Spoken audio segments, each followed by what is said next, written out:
Chest sign and symptoms, pain in the ribs. Pain in the ribs. The ribs refer to pain in the lateral aspect of the rib cage above the hypochondrial area. The most common patterns causing pain in the ribs area are liver chi stagnation, pain in the ribs with pronounced feeling of distension, bladdystasis, severe stabbing pain, damp heat in the liver and gallbladder, pain in the ribs with a feeling of oppression and heaviness. Liver chi stagnation, pain in the ribs with a feeling of distension, hypochondrial or epigastric distension, irritability, moodiness, a feeling of a lump in the throat, premenstrual tension, and wiry pulse.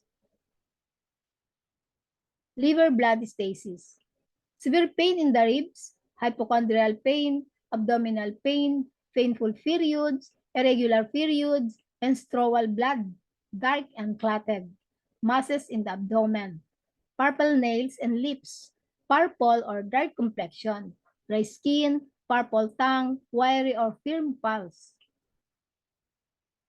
damp heat in the liver and gallbladder.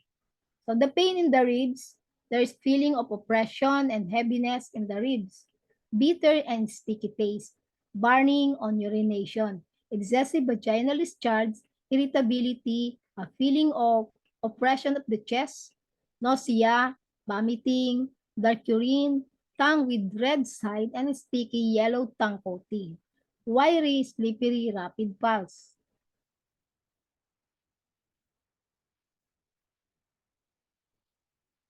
In TCM, acupuncture is a primary method for treating rib pain, with several key points targeted to alleviate symptoms. Among these, the kidney 22 in the kidney channel is located in the fifth intercostal space, just 2 tune lateral to the anterior midline. This point is utilized to calm rebellious chi, affecting the lungs and stomach, helping to open the chest and ease breathing difficulties. Similarly, spleen 21 in the spleen channel, found on the mid-auxiliary line in the sixth intercostal space, is known to invigorate blood circulation throughout the body and regulate chi within the chest, thus addressing pain caused by chi stagnation.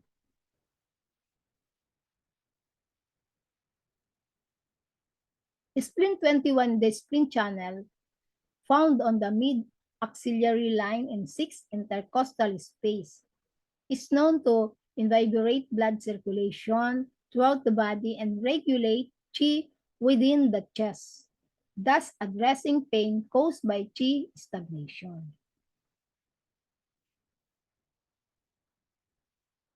Gallbladder 24, on the gallbladder channel, position on the mammillary line in the 7th intercostal space, is used to address issues of damp heat and liver chi stagnation, which are common TCM diagnosis for rib pain. This point works to clear excess condition and smooth the flow of liver chi, reducing the tension and pain in the rib cage.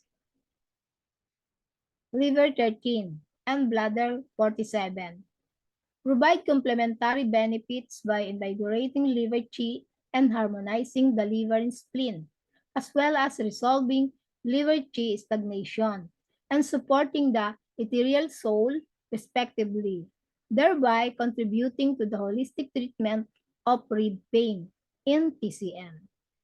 These acupoints are integral to managing the physical discomfort and the underlying energetic imbalances associated with rib pain. Thank you for your attention.